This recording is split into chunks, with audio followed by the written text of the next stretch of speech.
Phương pháp tu học. Lời khai thị của Lão Pháp Sư Tịnh Không. Tập 9. Khai thị thứ 63. Chúng ta phải tin sâu nhân quả. Một miếng ăn, một miếng uống đều đã định sẵn. Có thể tin sâu, chẳng nghi thì tự nhiên có thể buông xuống, sẽ dám buông xuống. Nhiều người chẳng dám buông xuống, vì nếu sợ buông xuống hết tất cả thì ngày mai phải làm sao đây? Cứ luôn nghĩ trước nghĩ sau, chẳng chịu buông xuống triệt để. Đây là vì chẳng hiểu rõ sự lý, chẳng sanh khởi lòng tin. Nhưng thực sự là buông xuống càng nhiều thì thu hoạch càng nhiều. Giàu sang từ đâu đến? Từ bố thí tài vật mà đến. Đây là quả báo. Quả báo của bố thí pháp là thông minh trí huệ. Quả báo của bố thí vô ý là khỏe mạnh, sống lâu. Tóm lại, càng bố thí thì được càng nhiều. Nếu chẳng thay đổi từ tâm lý, hành vi thì niệm Phật sẽ chẳng được vãng sanh. Trong kinh nói rất rõ ràng, Tây phương cực lạc thế giới là nơi những người thượng thiện tụ hội một nơi. Nếu tâm hành của chúng ta chẳng thiện, làm sao có thể vãng sanh? Tâm tịnh thì cõi Phật tịnh. Tâm thanh tịnh là tâm thiện lành nhất. Hết thảy tai họa đều từ phiền não sanh khởi, đều từ vọng tưởng, phân biệt, chấp trước sanh khởi. Nếu tâm địa thanh tịnh, những tai nạn này sẽ tiêu trừ, xa lìa hết thảy vọng tưởng, phân biệt, chấp trước, thì ta mới được thanh tịnh. Trong Kinh Kim Cang có dạy, chẳng chấp vào tướng, như bất động. Chẳng chấp vào tướng, tức là khi sáu căn tiếp xúc cảnh giới bên ngoài, chẳng bị dụ hoặc. Đó gọi là chẳng chấp tướng. Đương lúc tiếp xúc ngoại cảnh, nếu trong tâm chẳng khởi tham sân si mạng, chẳng khởi vọng tưởng, phân biệt, chấp trước, đó gọi là chẳng động tâm. Ngoài chẳng chấp tướng, trong chẳng động tâm là tiêu chuẩn của tâm thanh tịnh. Ngàn kinh vạn luận, vô lượng pháp môn đều giảng về việc này, đều hy vọng chúng ta đạt đến mức này. Nếu thật sự nhìn thấu suốt, buông bỏ tự tư tự lợi, niệm Phật cầu sanh tịnh độ. Trong Kinh Di Đà nói, niệm từ 1 ngày đến 7 ngày sẽ được thành công. Những người y giáo tu hành xưa nay niệm Phật vãng sanh rất nhiều. Phổ biến nhất là từ 2 đến 3 năm đều vãng sanh. Tại sao có người chẳng nhiều hơn 7 ngày, có người lại phải niệm 2-3 năm? Người tin so nguyện thiết, thật sự niệm đến khi mất hết những tâm niệm tự tư tự lợi, thì tự nhiên cảm ứng hiện tiền, công phu thành tựu. Chúng ta nhìn thấy có nhiều người ra đi rất tiêu sái, tự tại, chẳng có bệnh khổ, làm cho người khác vô cùng hâm mộ. Tôi thường nhắc nhở mọi người, chúng ta nhất định phải làm được. Nếu làm chẳng được thì trong lúc bệnh nặng, thân thể chịu sự sắp đặt của người khác, tự mình chẳng thể làm chủ, sẽ chẳng nắm chắc việc vãng sanh. Thế nên bây giờ phải dự bị cho tương lai. Phương pháp tốt nhất là chẳng cần người chăm sóc, có thể biết trước ngày ra đi. Muốn đi lúc nào thì ra đi lúc đó. Nhất định phải hạ quyết tâm làm việc này cho bằng được, thì đời này mới chẳng luống uổng. Những việc còn lại toàn là giả, chỉ có việc này là thật mà thôi. Chúng ta nói về tự lợi, đây mới thực sự là tự lợi. Cho dù rất thương mến con cái và người thân của mình, cái tâm phàm phu ấy cũng không thể gọi là từ bi, vì nó có chứa tâm niệm khống chế, chiếm hữu trong đó. Mỗi khi khởi lên một niệm gì đều muốn điều khiển, muốn khống chế người ta làm theo ý mình, muốn chiếm lấy tất cả người, sự vật và sự việc. Như vậy là sai lầm. Sai ở chỗ nào? Đức Phật dạy chúng ta, năng và sở đều là không, trọn chẳng thể có được. Trong 600 quyển kinh Bát Nhã, 3 chữ bất khả đắc đã được lặp đi lặp lại trên ngàn lần. Đó là muốn cho chúng ta ghi nhớ kỹ, bất khả đắc là chân tướng sự thật. Nếu cứ tưởng tất cả có năng đắc, có sở đắc, tức là có cái làm chủ thể để đạt được, có cái để mình lấy được, đó đều là ngu si, vô minh. Nếu hiểu thấu tất cả pháp đều không thể có được, năng và sở đều không thể đạt được, thì quý vị sẽ giải thoát. Dùng danh từ hiện này để nói thì giải thoát tức là tâm lý không có ràng buộc, không có lo lắng bận bịu. Tâm của quý vị được tự tại, buông xuống hết thảy vọng tưởng, phân biệt, chấp trước. Nguyên nhân khiến chúng ta việc gì cũng không buông xuống chính là vì ngu si, chưa phá trừ, vẫn còn cho là có năng đắc, có sở đắc. Trong tâm còn bị ràng buộc, còn lo âu, cho nên sống rất khổ sở, công phu tu học cũng không đắc lực. Khai thị thứ 64. Nguyên nhân khiến người đời nay niệm Phật không bằng người xưa cũng là vì không thể nhìn thấu, buông xuống. Chữ nhìn thấu là trình độ hiểu rõ với trạng thái sinh hoạt hiện thực. Nếu chúng ta không hiểu rõ, ham mê luyến tiếc thế gian, thì đương nhiên sẽ không thể buông xuống. Cho nên quá nữa, những người niệm Phật vãng sanh là những người già, 70-80 tuổi, vì họ nhìn thấy nhiều, từng trải nhiều, biết hết thảy những việc trong thế gian đều là hư ảo không thật. Bất luận sống trong cảnh thuận hoặc nghịch, trải qua một thời gian dài sẽ chán chường, cảm thấy chán ghét cuộc sống, không muốn ở lại thêm nữa. Đến lúc ấy sẽ buông xuống hết. Đây là một yếu tố rất quan trọng.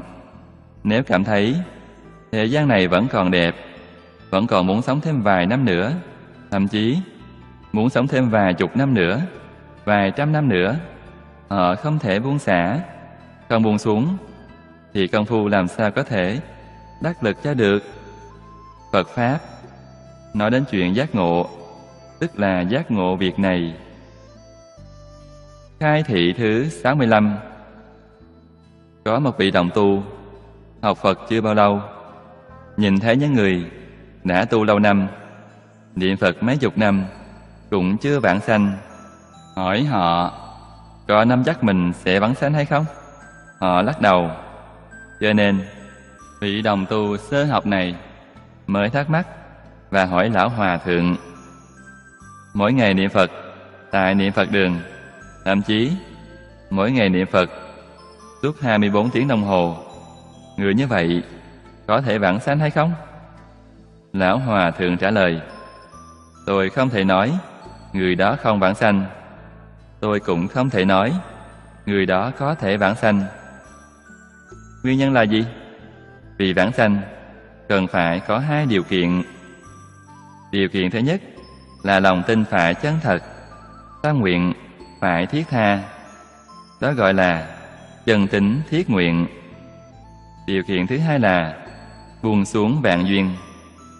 Đầy đủ hai điều kiện này chắc chắn được vãng sanh. Thiếu một trong hai điều kiện này chưa chắc được vãng sanh. Tuy chúng ta có lòng tin chân thật, tâm nguyện thiết tha muốn vãng sanh, nhưng thế gian này vẫn còn nhiều chuyện vướng mắc trong lòng, chưa buông xuống được. Vậy thì không thể vãng sanh. Cho nên chúng ta phải buông xuống. Người xưa nói, tin sâu, nguyện thiết, đầy đủ tín nguyện hạnh, nghĩa là nói rõ đã buông xuống hết rồi, như vậy thì mới được. Nhưng đối với người hiện thời nhất định phải giải thích rườm rà thêm một chút, nói rõ thêm vài câu. Nếu chúng ta đối với thế gian này còn lưu luyến, còn vương vấn, còn dính mắc, còn ân oán, ví dụ như có người nào đó đối với tôi có ân, tôi còn chưa báo đáp. Người kia có thù hằn với tôi chưa trả thù. Như vậy thì có vãng sanh được hay không? Không lẽ A Di Đà Phật sẽ đợi chúng ta đền ơn báo thù xong rồi mới trở lại tiếp dẫn chúng ta hay sao? Có lẽ nào như vậy? Vì thế nhất định phải buông xuống hết những thứ thị phi nhân ngã, danh văn lợi dưỡng, ngũ dục lục trần. Trong tâm phải trống rỗng, mảy trần chẳng nhiễm. Sau đó đầy đủ lòng tin chân thật, tâm nguyện thiết tha. Người như vậy nhất định vãng sanh. Niệm Phật nhiều ít không thành vấn đề. Nếu chúng ta không buông xuống được, lòng tin không chân thật, tâm nguyện vãng sanh không thiết tha, dù mỗi ngày niệm 10 vạn câu Phật hiệu cũng là như người xưa nói, hét bể cổ họng cũng luống công vô ích. Không phải đã nói quá rõ ràng rồi sao? Người như vậy không thể nào vãng sanh. Đức Thế Tôn trong kinh điển đã cảnh báo cho chúng ta, tiền tài, sắc đẹp, danh vọng, ăn uống, ngủ nghỉ là 5 gốc rễ của địa ngục. Nếu phạm một trong 5 thứ này, chúng ta sẽ không thể nào vãng sanh được. Nếu 5 thứ này trọn đủ, không sót một thứ nào, dù A Di Đà Phật muốn kéo cũng kéo không nổi. Chúng ta còn có thể vãng sanh được sao? Do vậy, chúng ta nhất định phải chặt đứt những gốc rễ này, chướng ngại vãng sanh của chúng ta sẽ không còn nữa. Khai thị thứ 66. Chúng ta phải tự hỏi chính mình, tự tư tự lợi đã buông xuống chưa? Nếu chưa buông xuống thì vẫn phải thọ. Tham sân si mạng đã buông xuống hay chưa? Thị phi nhân ngã đã buông xuống hay chưa? Chưa buông xuống. Những nghiệp chướng ta gây tạo đời này hoặc đời trước, thiện nghiệp nhất định có thiện quả, ác nghiệp nhất định có ác báo. Chúng ta hết thảy đều phải lãnh nhận hết. Chừng nào chúng ta giác ngộ, vừa hồi đầu sẽ khác hẳn. Giống như chúng ta khi nằm mơ vậy, trong mộng chúng ta còn có cảm nhận hay không? Trong mộng gặp chuyện vui sướng, chúng ta có lạc thọ. Trong mộng gặp tai nạn, chúng ta có khổ thọ. Một khi tỉnh giấc sẽ không còn nữa. Chỉ là như vậy mà thôi. Khi nào chúng ta từ trong mộng tỉnh dậy sẽ không còn phải lãnh nhận nữa. Ngày nay chúng ta tu hành, phiền phức ở chỗ nào? Ở chỗ chúng ta thực sự có phân biệt, thực sự có chấp trước. Vậy thì phiền quá, chưa buông xuống phân biệt chấp trước của mình, chưa buông bỏ được. Phật dạy chúng ta buông xuống là buông xuống những thứ này, buông xuống vọng tưởng, phân biệt chấp trước của chính mình, chẳng phải là của người khác. Người khác thì sao? Của người khác thì chúng ta phải tùy thuận, phải thuận theo những vọng tưởng, phân biệt, chấp trước của họ, và buông xuống vọng tưởng, phân biệt, chấp trước của chính mình.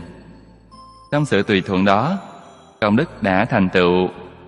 Trong tùy hỷ đã có công đức, thành tựu định huệ cho chính mình. Vì sao phải tùy thuận? Vì không tùy thuận, cảnh giới tu học của chúng ta sẽ không thể nâng cao. Tùy thuận cảnh giới nhưng không khởi tham ái. Vì sao không khởi tham ái?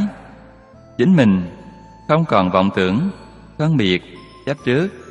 Vì không khởi tham ái thì cảnh giới chúng ta sẽ được nâng cao. Tùy thuận nghịch duyên, đối với ác cảnh không khởi tâm sân khỏe. Vì sao không sanh khởi tâm sân khỏe? Vì chính mình đã không còn phân biệt, chấp trước, cảnh giới của chính mình lại được nâng cao. Khai thị thứ 67. Thông thường, mỗi khi có tranh chấp, nhất định là do chấp trước thành kiến của mình, tự cho mình là đúng. Nếu hai người đều cho mình là đúng, nên mới có sự tranh chấp. Nếu anh ấy cho là đúng, tôi không tự nghĩ mình là đúng, sẽ không có chuyện gì. Họ tranh, còn tôi nhường, tranh cãi chẳng còn dấy lên. Đánh nhau thì phải do hai người đánh đấm. Nếu một người đánh, một người nhường, chẳng còn đánh nhau nữa. Mắng chửi cũng vậy, hai người chửi mắng nhau thì mới ầm ĩ. Một người mắng, một người nhịn, thì người kia không thể tiếp tục chửi mắng nữa. Từ đây cho thấy, hai người đánh lộn hoặc chửi mắng nhau, chứng tỏ hai người ngang hàng. Nếu một người cao, một người thấp, sẽ chẳng thể cãi nhau được. Người ở trình độ cao hơn sẽ nhường, sẽ không tranh cãi nữa. Chỗ này chúng ta phải học hỏi. Hễ học được thì trong đời này sẽ có nhiều hạnh phúc. Khi chúng ta muốn cùng người khác cãi vã, tự mình phải sanh lòng hổ thẹn. Vì sao? Tôi cũng giống như họ vậy, không giống nhau thì làm sao cãi vã cho được? Vì thế, đừng cho mình là đúng. Đừng nghĩ rằng mình rất tài giỏi, chớ nghĩ mình là thông minh nhất. Nếu nghĩ như vậy, sẽ dẫn đến thị phi, sẽ dính vào nhiều việc phiền phức. Giống như trong xã hội hiện thời thường nói, chúng ta chớ nên tranh cãi với kẻ khác, nhất là khi học Phật khởi sự từ đâu. Chẳng tranh với người, chẳng cầu nơi đời. Vô tranh vô cầu là buông xuống hết thảy. Hết thảy đều không chấp trước. Niệm Phật vãng sanh, không còn chướng ngại. Niệm Phật không thể vãng sanh là vì chúng ta vẫn còn có tranh giành. Chúng ta vẫn còn đòi hỏi, còn tranh còn cầu, thì chính mình chịu thiệt thòi quá lớn. Không thể vãng sanh thì vẫn phải tiếp tục rồi lăn trong lục đạo luân hồi. Vậy thì phiền phức to lớn hay không? Thiệt thòi quá to lớn. Vì thế, trước hết phải học vô tranh. Một đệ tử Đức Phật là tôn giả tu Bồ Đề. Đối với hết thảy người, sự vật đều chẳng tranh giành. Đức Phật Thích Ca Mâu Ni thường khen ngợi Ngài. Ngài đã đắc vô tránh tám muội. Thế Tôn tán thán Ngài, biểu dương Ngài là khuôn mẫu. Vậy chúng ta nên học theo Ngài. Dụng ý là ở chỗ này. Khai thị thứ 68.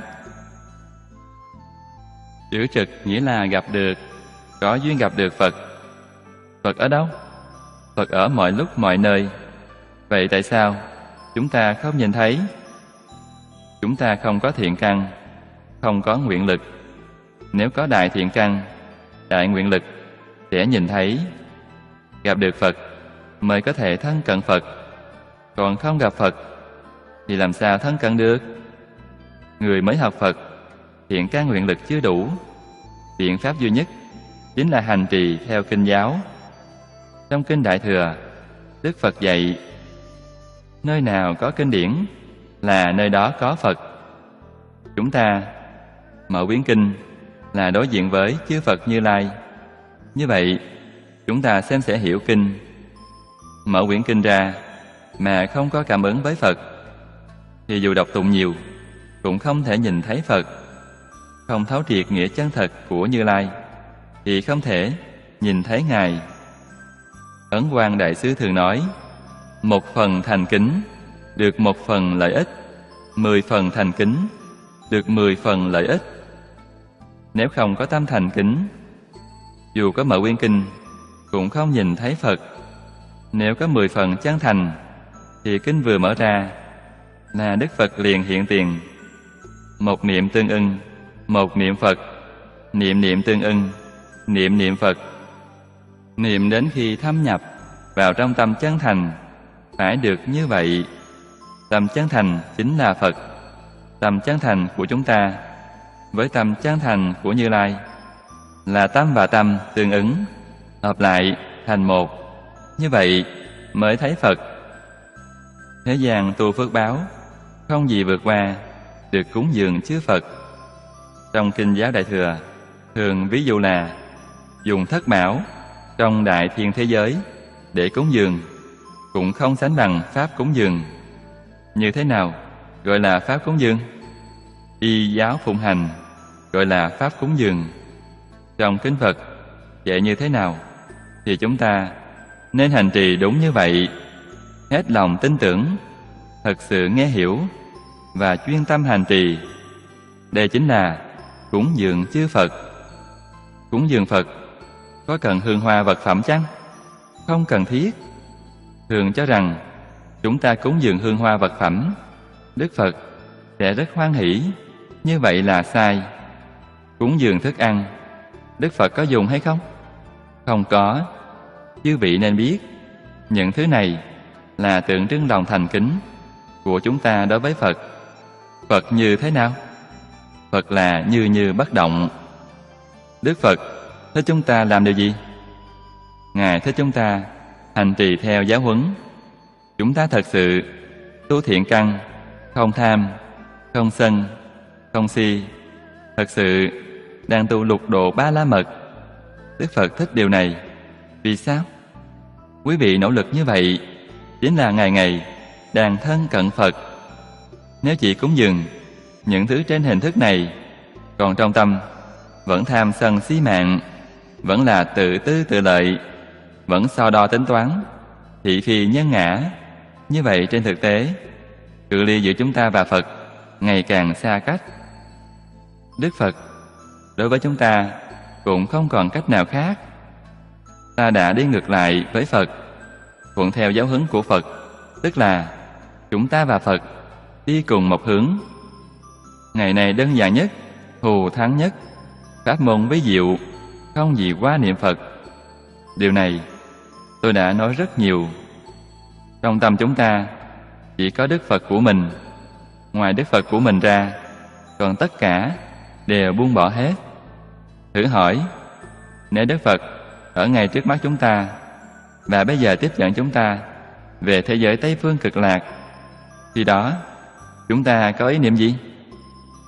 Nếu nghĩ rằng tôi còn người thân, tôi muốn gặp họ, tôi còn tài sản chưa giao phó rõ ràng, như vậy Đức Phật sẽ đi và không quan tâm chúng ta nữa. Quý vị làm những việc đó, những thứ đó là gì? Là việc trong luân hồi lục đạo. Bây giờ Phật đến tiếp dẫn, chúng ta nên vui vẻ đi theo Ngài. Còn những việc thế gian không liên quan đến mình, không có việc gì cả, việc gì cũng không có, dứt khoát nhanh nhẹn, như vậy Phật sẽ dẫn ta đi ngay. Tôi khuyên quý vị đồng học hàng ngày đều quán tưởng như vậy, và từng giờ đều quán như vậy. Trong kinh Đức Phật dạy, mạng người vô thường, chỉ trong hơi thở, thở ra không hít vào thì mạng này đã kết thúc. Đừng tưởng rằng còn nhiều ngày, còn nhiều năm, đó là vọng tưởng.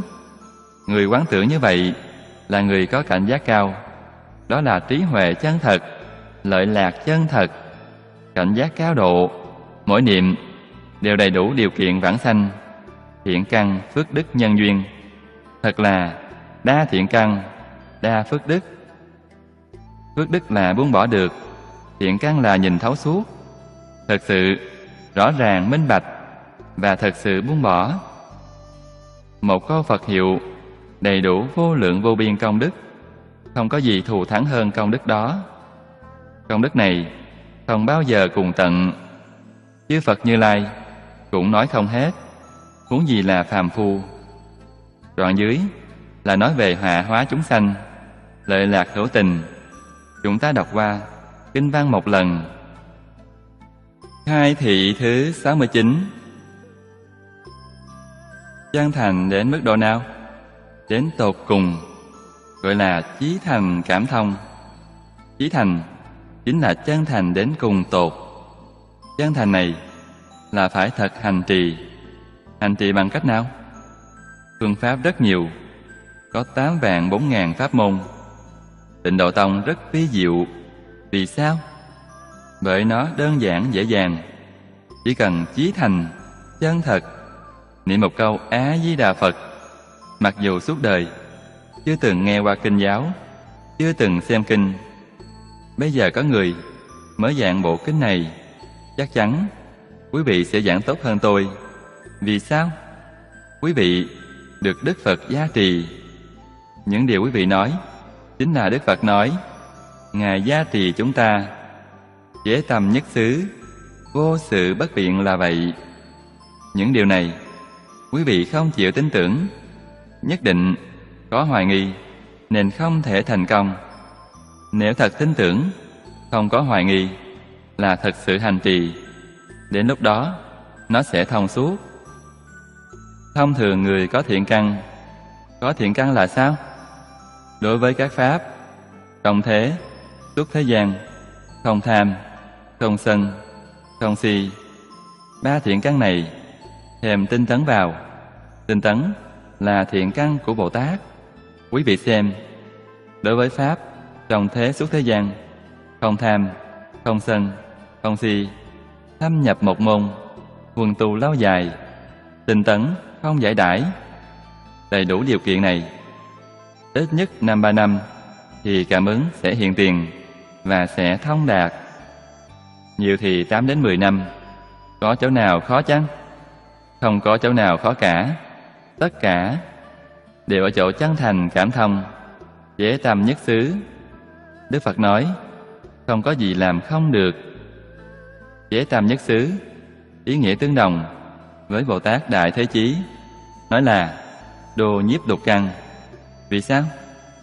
Vì lục căn rong ruổi bên ngoài, chúng ta thu trở về chính là chế tâm một chỗ. Thật ra mỗi căn đều rong ruổi khắp nơi, nên nói rất tán loạn, không có chút sức mạnh nào. Cách một trang giấy là nhãn căn không nhìn thấy. Quý vị nói có đáng thương không? Vì nó bị tán loạn. Tất cả những thứ trên thế gian đều là giả, không có gì là thật, nên không thể lưu luyến. Có một chút tâm lưu luyến chính là mê hoặc, điên đảo. Nên xem thế gian này chẳng khác nào một giấc mộng. Nó chỉ là cảnh giới trong mộng. Nếu có thể nhìn được như vậy, gọi là nhìn thấu suốt, sẽ giúp ta buông bỏ. Thật như một giấc mộng. Sau khi nhìn thấu suốt, không còn nhiễm một chút trần, thì sẽ buông xả một cách sạch sẽ. Như vậy là tương ưng với đạo. Đạo là tự tánh, đạo là cực lạc, đạo là Phật.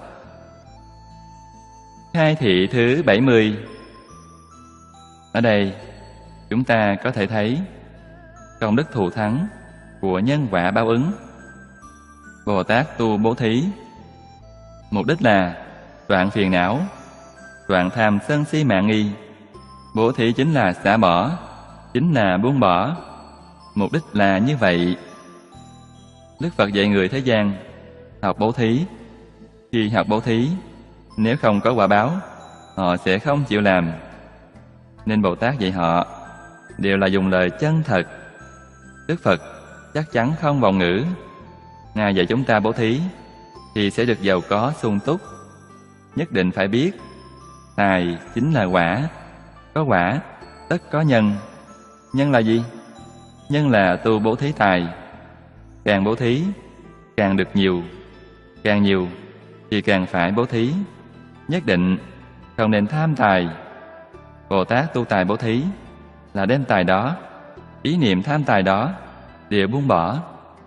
Đối với tài vật không có một chút tham luyến nào, không có ý niệm tham này. Đây gọi là viên mãn bố thí ba la mật. Chỉ cần có tham tâm là vẫn chưa viên mãn. Điều này chúng ta cần phải nỗ lực học tập. Khi nào đoạn tâm tham thì tài thí được viên mãn. Lúc nào đem pháp bố thí, pháp cũng tham. Người học Phật không tham tài nhưng tham pháp, như vậy là sai. Vì tham tâm vẫn chưa đoạn. Khi nào ý niệm về tham pháp cũng không còn, thì pháp bố thí mới viên mãn. Vô ý bố thí được mạnh khỏe trường thọ, còn ý niệm tham luyến trường thọ thì chưa viên mãn. Nhất định phải đoạn tận ý niệm muốn trường thọ khỏe mạnh đó. Như thế thì 3 loại bố thí đều viên mãn. Khai thị thứ 71. Nhất định chính mình cần phải làm được, cần phải trải qua tất cả khổ nạn. Chúng ta làm một chút việc tốt, thật là việc tốt. Người khác hủy bán ta vì danh dự lợi dưỡng, nói ta có dụng tâm khác, chắc chắn có ý đồ, có mục tiêu. Người ta nghĩ về ta theo chiều hướng xấu, không thừa nhận thiện tâm của mình. Tình trạng này ở trong xã hội ngày nay quá nhiều. Chúng ta nghe thấy có thể nhẫn được hay không? Không nhẫn được thì thoái tâm. Giống như A-la-hán vậy. Chúng sanh khó độ nên họ không độ chúng sanh nữa. Vì quá khó, A-la-hán đã thoái tâm. Chỉ có Bồ Tát không thoái tâm. Bồ Tát vẫn tiếp tục làm. Bồ Tát nhẫn được. Đến sau cùng, duyên của Bồ Tát đã hết, không hề lưu luyến, rời xa thế gian. Người ta nghĩ lại, thì ra người đó thực sự không phải vì danh văn lợi dưỡng, biết họ là người tốt, thì người tốt đã không còn, họ đã đi. Người tốt chắc chắn là đi đến chỗ tốt. Bây giờ chúng ta hiểu là chắc chắn họ đến Tây Phương Cực Lạc thế giới. Vì sao? Thế giới Cực Lạc đều là các bậc thượng thiện nhân. Đó là câu lạc bộ của các bậc thượng thiện nhân.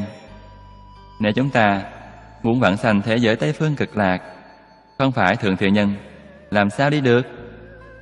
Mỗi người vãng sanh đều đầy đủ điều kiện thượng thiện. Không phải điều kiện thượng thiện không thể vãng sanh. Như vậy thì ta cũng đã biết, người niệm Phật nhiều, nhưng người vãng sanh không nhiều. Người vãng sanh có tướng đoan nghiêm, trên đỉnh đầu nóng. Điều này có thể chứng minh họ thật sự vãng sanh chăng? Không thể. Vì sao? Sanh thiên, trên đỉnh đầu cũng nóng. Đời sau, đến thế gian hưởng thụ đại phú, đại quý, trên đỉnh đầu họ cũng nóng. Tóm lại mà nói, trên đỉnh đầu nóng thì nhất định được sanh vào đường lành, nhưng không nhất định được vãng sanh. Người như thế nào mới chân thật vãng sanh? Là chính họ nói. Khi họ lâm chung sẽ nói với mọi người: Đức Phật đến tiếp dẫn tôi đi với Ngài. Đây là thực sự vãng sanh. Còn chính họ không nói, nhưng có những tướng an tường ra đi, thì nhất định không đọa vào 3 đường ác. Điều này có thể khẳng định. Khi họ ra đi, đoan tướng rất tốt, không đọa vào 3 đường ác. Mọi người đều cho rằng đã vãng sanh. Nhưng đó là sao? Đó là một cách an ủi đối với thân quyến họ mà thôi, không có thật. Người thật sự vãng sanh sẽ có cảm ứng, họ thật sự là vãng sanh. Chúng ta mỗi ngày nhớ về họ, hàng ngày nghĩ đến họ. Họ sẽ cho ta nằm mộng thấy, đem tình huống hiện tại của họ nói với chúng ta. Nếu họ vãng sanh, sẽ nói cho chúng ta biết họ đã ở thế giới Cực Lạc. Đó là thật, không phải giả. Những người đã vãng sanh này, vì sao họ không cho người nhà nằm thấy? Vì thời gian cách biệt, họ đến đó sẽ quên mất. Một ngày ở thế giới Cực Lạc bằng khoảng mấy trăm năm, mấy ngàn năm ở nhân gian, nên họ sẽ quên. Khi ta thật sự nhớ nghĩ đến họ, họ sẽ có cảm ứng. Họ sẽ trở lại báo tin cho chúng ta. Hơn nữa, người khác có thể vãng sanh hay không là việc của họ. Quan trọng nhất vẫn là việc của chính mình, là bản thân ta có thể vãng sanh hay không. Đây là việc quan trọng nhất. Ta có thể vãng sanh. Ta quen biết những người có duyên này. Bất luận họ ở đường nào, ta đều có thể nhìn thấy.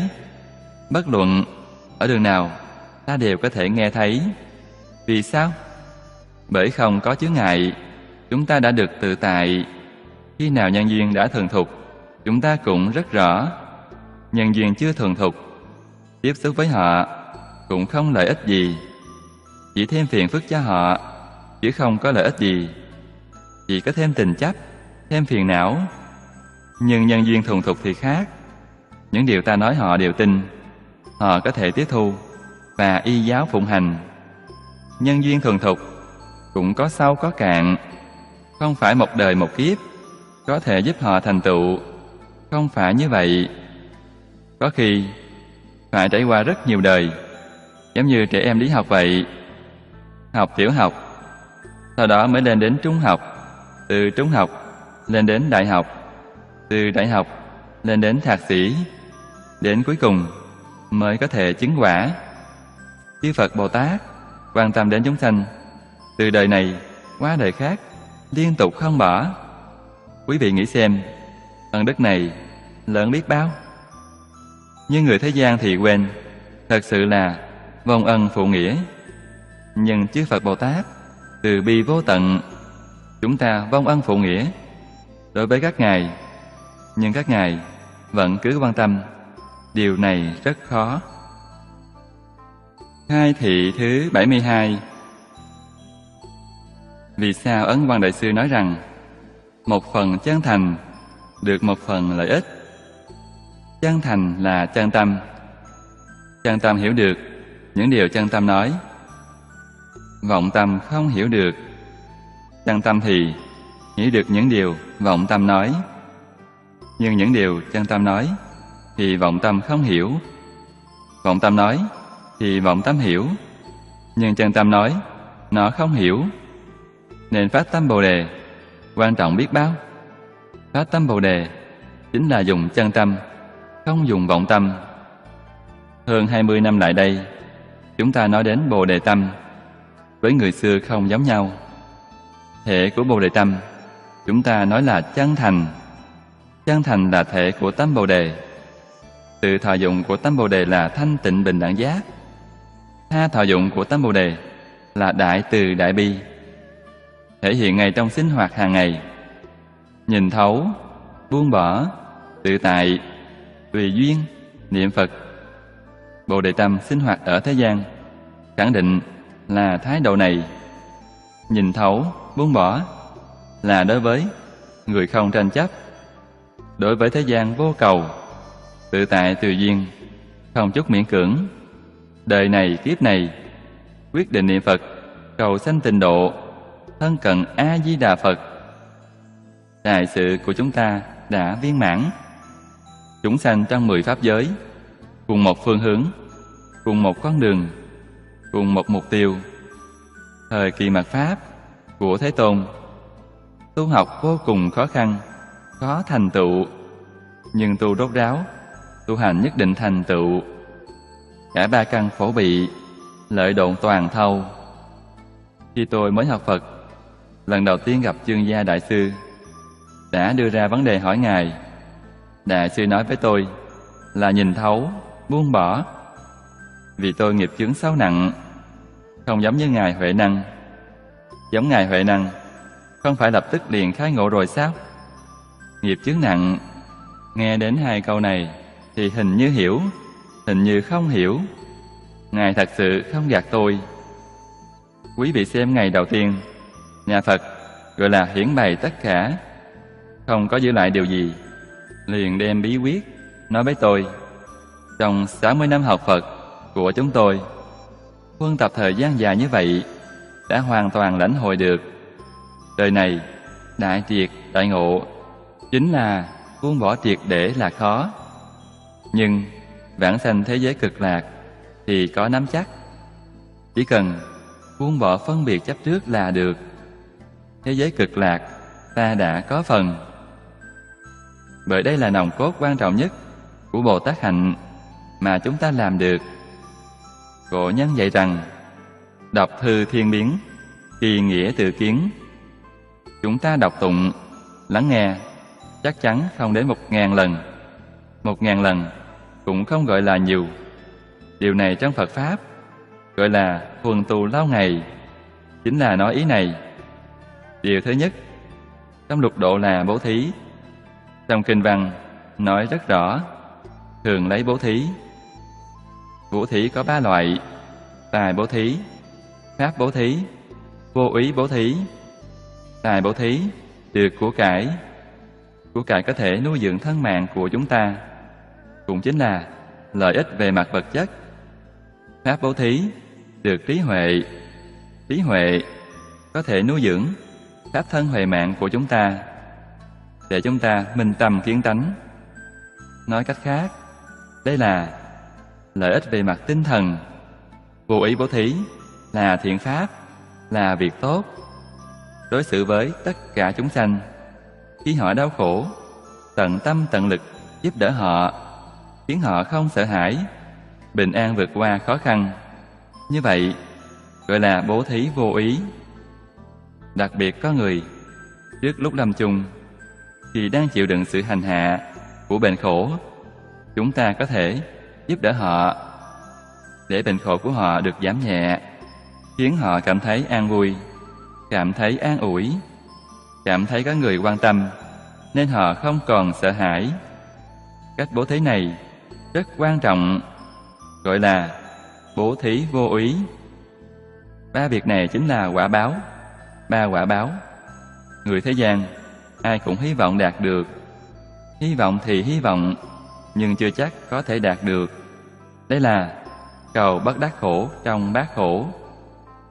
Tôi muốn cầu của cải, muốn cầu thông minh trí huệ, muốn cầu khỏe mạnh sống lâu, muốn cầu khi về già có con cháu chăm sóc, quan tâm. Đây là đại phước báo. Phước báo từ đâu mà có? Do tu mà có. Quý vị nên biết, phước báo là quả. Có quả, tất phải có nhân. Chúng ta không tu nhân, thì làm gì có quả báo? Người xuất gia thời xưa vào chùa xuất gia, trước tiên là dạy họ tu phước. Vì sao? Trong Phật Pháp thường nói, Pháp luân vị chuyển, thực luân tiên. Nếu trong cuộc sống gặp nhiều khó khăn, ngày không đủ 3 bữa cơm, ngày mai ở đâu còn chưa biết, như vậy làm sao có tâm học đạo? Các bạn đồng học có phước báo nên thiện hữu 10 phương hộ trì. Vì thế, quý vị không lo lắng những điều này. Khai thị thứ 73. Phước báo thật sự quá lớn. Phước báo của quý vị lớn hơn tôi rất nhiều. Có thể nói, trước 70 tuổi, đến hơn 70 tuổi, tôi mới có một đạo tràng nhỏ. Trước 70 tuổi, tôi không biết ngày mai mình ở đâu. Thân tâm có người, không nơi nương tựa. Lúc trẻ, được coi là rất may mắn, có duyên gặp được cư sĩ Hàn. Chúng tôi ở Đài Bắc kiến lập thư viện Hoa Tạng. Cô ấy làm thủ thư, trông coi đại chúng. Chúng tôi sống nương nhau 30 năm. Cô ấy qua đời, chúng tôi lại bắt đầu lưu lạc. Lúc trẻ lưu lạc, cô ấy giữ tôi ở lại nhà cô. Cả nhà họ đối với tôi rất tốt, nhưng tâm chúng tôi lại bất an. Trong đầu chỉ nghĩ đến hôm nay, không dám nghĩ đến ngày mai. Ngày mai người ta không vui, đuổi tôi đi, như vậy là phải ra đi. Cũng may cô ta chăm sóc tôi 30 năm mới có thành tựu như ngày hôm nay. Sau khi cô ta qua đời, chúng tôi lại bắt đầu lưu lạc. Thời gian ở Singapore lâu nhất là 3 năm rưỡi, rồi sau đó đến đây. Khi đến đây, chính phủ tạo điều kiện ưu ái cho chúng tôi, đồng ý cho chúng tôi lập đạo tràng ở đây. Đây là nhân duyên hy hữu khó gặp. Đạo tràng chúng tôi ở đây thành lập đã được 10 năm rồi. Theo lý mà nói thì 10 năm rồi. Nhà nho nói 7 năm tiểu thành, 9 năm đại thành. Tiểu thành là quân tử, đại thành là thánh hiền. Trong Phật Pháp, tiểu thành là tá muội. Thật sự, người bình thường, người thường thật sự, siêng năng thì 3-4 năm sẽ được tá muội. 6-7 năm có người khai ngộ. 10 năm, tôi tin rằng người khai ngộ không ít. Nhưng chúng ta đã lãng quên, nên không thể y giáo phụng hành, lãng phí thời gian để 10 năm trôi qua mà tâm chưa được thanh tịnh. Sức khỏe cũng không còn như 10 năm trước nữa. Thân tâm mệt mỏi, tạp niệm, vọng tưởng chẳng những không giảm mà còn tăng thêm nữa. Chúng ta cũng đang tu hành, đang tu đạo, nhưng là tu trong luân hồi lục đạo, không phải Bồ Tát hạnh, mà là phàm phu hạnh. Tự mình cần phải biết 3 loại bố thí của Bồ Tát chúng ta đang làm nhưng chưa làm đủ. Tài bố thí, mỗi vị đồng tu nếu thật sự vì chánh pháp cứu trụ, vì hóa độ chúng sanh, thì nên giúp nhân dân ở nơi thành thị nhỏ bé này hướng về luân lý đạo đức, giúp nhân dân ở đây đoàn kết thành một nhà, tương thân tương ái, sống với nhau hòa đồng, hợp tác qua lại. Thành thị nhỏ này là tấm gương hòa bình cho cả nước và cho cả thế giới. Chúng ta có đang làm không? Có làm, chẳng phải không làm, nhưng công phu chưa đủ. Nguyên nhân chưa đủ là gì? Chúng ta quên là nên bắt đầu làm từ bản thân mình. Khai thị thứ 74. Nên nhớ, người xưa có câu nói rất hay: một hạt gạo của thí chủ lớn như núi Tu Di, đời này không ngộ đạo thì mang long đội sừng mà trả nợ. Ngộ đạo của chúng ta chính là vãng sanh tịnh độ. Trước tiên phải nghĩ kỹ tâm hành hiện nay của chúng ta, thế giới cực lạc có hoan nghênh hay không? Thì Đức Thế Tôn giới thiệu cho chúng ta, Ngài nói rất rõ. Trong Kinh Di Đà cũng nói, người ở thế giới Tây Phương cực lạc đều là các bậc thượng thiện nhân, câu hội tại một chỗ. Thế giới cực lạc vốn là câu lạc bộ của các bậc thượng thiện nhân. Nếu chúng ta muốn tham gia thì phải xem chúng ta có đầy đủ điều kiện thượng thiện hay không. Đây là điều mà tất cả các vị đồng học tịnh độ đều phải biết. Nếu tâm hành bất thiện thì dù có niệm A-di-đà Phật cũng vô dụng. Nếu A-di-đà Phật đến tiếp dẫn chúng ta đến thế giới cực lạc, chúng ta làm loạn ở thế giới cực lạc để làm hỗn loạn xã hội của họ. Phật A-di-đà chắc chắn không làm việc như thế. Nên đến thế giới Tây Phương cực lạc đều phải đầy đủ điều kiện thượng thiện nhân. Chúng ta cũng đã thấy có người một đời làm ác, vì sao lúc lâm chung hiện ra đoan tướng tốt như vậy? Bởi họ phù hợp với điều kiện đó. Một đời làm ác, nhưng khi lâm chung biết sám hối, nghiệp chướng đã tiêu trừ, và sau đó không còn tạo nữa. Họ chính là bậc thượng thiện nhân. Họ đã đầy đủ điều kiện của thế giới Tây Phương cực lạc. Nên ngày nay, điều quan trọng nhất là vun bồi điều kiện này. Lục Ba La Mật cũng là giúp chúng ta vun bồi. Hốt nhiên, tà đảo tâm khởi. Tà đảo cũng là hai ý nghĩa: khởi lên tà niệm, hoặc giải là tâm điên đảo. Tình trạng này có rất là nhiều. Chúng ta niệm Phật không hay biết tạp niệm đến lúc nào, hoặc là một niệm thiện khác xen vào, hoặc là niệm ác xen vào, gián đoạn công phu niệm Phật của chúng ta, mất đi tâm thanh tịnh. Đây chính là chướng ư chánh hành. Nó bị chướng ngại, bất năng tiền tiến, là không thể tiếp tục được nữa. Tùy sở trước tâm, tu dĩ tương ưng chi pháp, nhi đối phá chi. Tức là quý vị chấp trước cái tâm này. Ví dụ, từ việc thương nghiệp, các đạo hữu này mỗi ngày tiếp xúc với tiền bạc. Khi niệm Phật, bỗng nhiên nhớ đến ở đâu còn có một cọc tiền, hoặc thiếu nợ người khác, hoặc người khác thiếu mình. Họ khởi lên ý niệm này. Nghề nghiệp khác nhau, cảnh giới khác nhau, khởi những ý niệm tham sân si mạng, những ý niệm tài sắc danh thực thùy. Khởi lên những ý niệm này phải làm sao? Nhất định phải dùng phương pháp tương ứng để đối trị nó. Người niệm Phật giỏi không cần nghĩ phương pháp, chỉ cần một câu A-di-đà Phật. Bất luận khởi lên ý niệm gì, lập tức A-di-đà Phật, A-di-đà Phật, niệm cho nó mất đi. Phương pháp này quá tuyệt vời. Bất luận là khắp thế gian hay Phật Pháp, khởi tâm đồng niệm thì một câu danh hiệu Phật là đối trị được. Pháp môn niệm Phật này chánh niệm là A-di-đà Phật, trợ niệm cũng là A-di-đà Phật. Đại sư Liên Trì nói là chánh trợ song tu.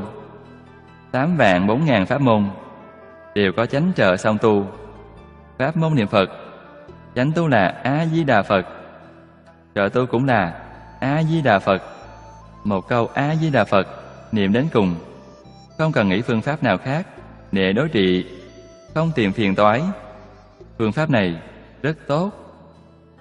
Hết vọng niệm rồi thì quý vị trở lại bình thường. Đô nhiếp lục căn, tịnh niệm tương tục. Tương tục rất quan trọng, không được để danh hiệu Phật bị gián đoạn. Niệm từ từ, niệm thời gian dài, miệng ngưng niệm danh hiệu Phật rồi, nhưng trong tâm danh hiệu vẫn còn không mất, là đã thành công. Miệng có gián đoạn hay không chẳng sao cả. Trong tâm của quý vị thật sự có Phật. Quan trọng nhất là điểm này. Trong các buổi giảng, tôi cũng có nói qua mấy lần. Năm đó, tôi ở Đài Loan, ngày Tết. Có một bà đến thư viện chúng tôi chúc Tết. Bà nói với tôi, mấy năm nay, công phu niệm Phật của bà niệm rất tốt. Cái gì bà cũng muốn được, nhưng có điều không muốn bỏ được là đứa cháu trai. Bèn đến hỏi tôi. Tôi bảo bà rằng, bà đem cháu trai đổi thành A-di-đà Phật thì bà sẽ thành công. Cho thấy rằng tình thân rất nặng. Vì mỗi ngày không niệm cháu trai, cháu trai, cháu trai, không niệm, nhưng trong tâm của bà thật sự có. Ngày ngày niệm A-di-đà Phật, A-di-đà Phật. Nhưng khi nhớ đến cháu trai thì buông bỏ A-di-đà Phật rồi. Trong tâm bà, cháu trai là trên hết, Phật A-di-đà là thứ hai. Chướng ngại của bà là ở chỗ này. Cho nên tôi bảo bà, đổi vị trí là bà sẽ thành công. Đặt Phật A-di-đà trên hết, cháu trai ở vị trí thứ hai, thì bà sẽ thành công. Trong tâm thực sự có, niệm niệm không rời Phật A-di-đà. Chúng ta niệm A-di-đà Phật nên giống điều gì? Nên giống đứa con hiếu thảo, niệm niệm không quên cha mẹ. Lòng mẹ con gắn liền với nhau. Nhưng bây giờ không có hiếu tử, nên ví dụ này không dùng được. Trước đây dùng ví dụ này rất thích hợp, bây giờ dùng ví dụ này không được rồi. Ví dụ gì cũng không hơn được. Vợ chồng là giả, có người buổi sáng kết hôn, buổi chiều ly hôn, như là trò đùa. Người với người toàn là giả tình giả nghĩa, không có thật lòng. Khắp thế gian và suốt thế gian đều hết cách. Vì vậy, thế gian này bị thiên tai. Nguyên nhân của thiên tai cũng là chỗ này, không có thành tín. Chúng ta niệm Phật, quan trọng nhất là trong tâm thật sự có Phật. Trong tâm, ngoài A-di-đà Phật ra, không có gì nữa. Đây mới bảo đảm được vãng sanh. Đây mới gọi công phu niệm Phật thành phiến đã thành tựu. Chúc mừng quý vị. Quý vị mãi mãi thoát vòng luân hồi lục đạo. Quý vị sẽ không vào trong lục đạo chịu khổ. Quý vị vượt khỏi 10 pháp giới. Cho nên sự việc này chúng ta nên luôn luôn nghĩ đến, không nên nghĩ đến chuyện khác. Những chuyện khác đều là tạp niệm, là một cái khổ trong lục đạo. Kinh giáo quá phức tạp, quá khó học. Pháp môn niệm Phật này đơn giản như vậy, dễ dàng như vậy. Chỉ cần thực sự thực hành, một câu A-di-đà Phật này thông tất cả, thông suốt, không chướng ngại. Thông thế giới Tây Phương Cực Lạc, thông thế giới Hoa Tạng, thông tất cả quốc độ chư Phật, thông thế và suốt thế gian. Chúng ta có cần không? Trong tâm có Phật thì không có chướng ngại. Trong miệng có Phật, trong tâm danh dự lợi dưỡng ở thế gian, ngũ dục lục trần chưa buông bỏ là không được. Thậm chí chúng ta cần đến trụ trì chánh pháp, ta cần đến hoằng pháp lợi sanh. Nếu tâm chúng ta vướng mắc ở đây, vẫn là chướng ngại. Hoằng pháp lợi sanh quan trọng không? Là quan trọng. Cần làm không? Rất cần. Đừng để trong tâm tùy duyên làm, tùy hỷ công đức. Để trong tâm là sai. Để trong tâm, quý vị không thể vãng sanh. Vậy, công đức quý vị làm, tương lai đều là phước báo trời người. Quý vị nghĩ xem, có mong muốn hưởng phước báo trời người không? Lý Thế Dân làm hoàng đế, vẫn đọa địa ngục. Cõi trời tứ thiền, khi mạng chung, còn đọa 3 đường ác. Đây là trong kinh Phật nói, tội nghiệp của họ không thể hóa giải, chết rồi đầu thai. Nghiệp lực bên nào mạnh thì dẫn đi trước, bên nào mạnh họ thọ báo trước. Các nghiệp khác đều không mất đi, đều tàn trú trong A Lại Gia thức. Sau khi quý vị thọ báo xong, chủng tử nghiệp tập của A Lại Gia lại khởi hiện hành. Mình không làm chủ được, thật đáng thương, thật hết cách. Hôm nay gặp được Tịnh Tông, nếu quý vị đem Tịnh Độ bỏ đi, chính là ngu si, thật là đáng tiếc. Đây là một cơ hội để quý vị có thể vĩnh viễn thoát ly lục đạo 10 pháp giới. Quý vị có cần nắm cơ hội này không? Tự mình tu thành công rồi, có duyên thì giúp chúng sanh, dẫn nhiều người đến thế giới cực lạc. Đây là công đức chân thật. Không có duyên, mình đi trước đến thế giới cực lạc. Người có duyên với quý vị trong quá khứ, hiện tại, đời đời kiếp kiếp đều cảm ứng đạo giao với quý vị. Họ có cảm thì quý vị có ứng. Ứng hóa 10 phương, phổ độ chúng sanh. Quý vị có thể làm được. Trong đời này, nếu nói tham đắm việc đó thì không thông rồi. Cái này trong đối trị, trong này nói rất rõ ràng. Người tu hành sợ nhất là cái này. Công phu một đời, phó mặc cho dòng nước cuốn trôi, thật đáng tiếc. Cũng là trôi lăn trong lục đạo luân hồi. Khai thị thứ 75. Bác sĩ thế gian trị bệnh cho người, dùng thầy thuốc trị bệnh để làm ví dụ. Thuốc phải đúng bệnh. Đây ví dụ cho điều gì? Ví dụ cho Phật, vì chúng sanh thuyết Pháp. Pháp phải hợp căn cơ, cũng chính là đúng bệnh. Căn tánh của chúng sanh không giống nhau. Nếu quý vị nói Pháp không đúng bệnh, không những trị không hết bệnh, trái lại còn hại người. Phải hiểu đạo lý này. Y dược thế gian không đúng bệnh là hại thân mạng có người. Thuyết Pháp không đúng căn cơ là hại huệ mạng có người. Hại huệ mạng có người, tội lớn hơn hại thân mạng có người rất nhiều. Thân thì không sao cả, chết rồi, nếu suốt đời không làm việc gì xấu, kiếp sau trở lại làm người rất nhiều. Chúng ta thấy rất nhiều thôi miên trong kiếp quá khứ là người, trở lại kiếp quá khứ vẫn là người, không làm điều thiện ác gì to tát. Họ đời này qua đời khác, ở trong cõi người. Ở cõi người có thể chuyển rất nhiều đời. Làm nghiệp ác thì đi vào đường ác, làm điều thiện thì thọ sanh cõi trời. Rất nhiều người suốt đời không làm việc thiện lớn, việc ác lớn. Điều này thôi miên chúng ta có thể nhìn thấy.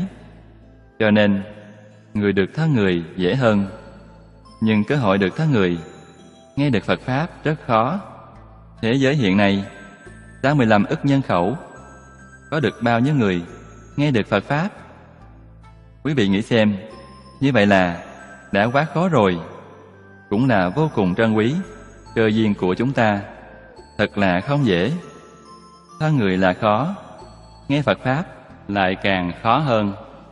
Nhất là có thể nghe được Pháp môn Tịnh Độ, đó là khó trên khó.